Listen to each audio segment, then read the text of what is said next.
আসসালামু আলাইকুম এভরিওয়ান, আমি সাহেব। আজ আমি যাচ্ছিলাম আমাদের পাত্রসাহের। আর যাওয়ার সময় দেখি অনেক মেঘ করেছে, তাই ভাবছিলাম যে বৃষ্টি হলে আবার ভিজতে হবে, কেননা আমাদের দিকে তো টানা মেঘ লেগেই আছে। আর বৃষ্টি তো প্রত্যেক দিন হচ্ছে, আর প্রত্যেক দিন ভিজতে হচ্ছে আমাদেরকে।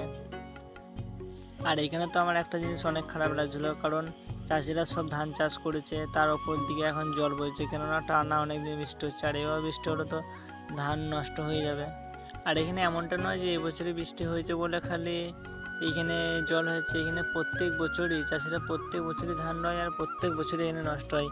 কারণ এখানে পাশেই রয়েছে শালী নদী, আর শালী নদীর প্রত্যেক বছরই জল ভর্তি হয়ে যায়, আর প্রত্যেক বছরে এই মাঠগুলো সব ডুবে যায়। মাঠগুলো নয়, গ্রামগুলোও ডুবে যাবে।